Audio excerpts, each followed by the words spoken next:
Please like and subscribe my video and press the bell icon. सखी सगरे में घोड़े बीच लाई गई, झुलनी हेराई गई ना। सखी सगरे में घोड़े बीच लाई गई, झुलनी हेराई गई ना।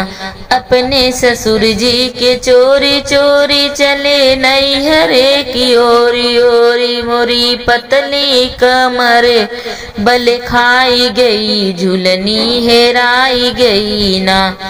सखी सगरे में घोड़े बीच लाई गई, झुलनी हेराई गई ना।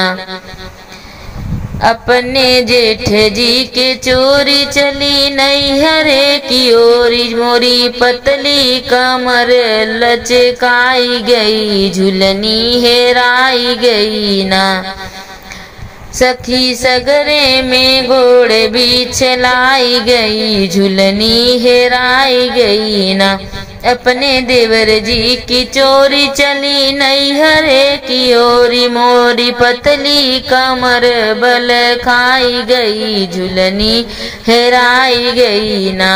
सखी सगरे में घोड़े बीच लाई गई, झुलनी हेराई गई ना।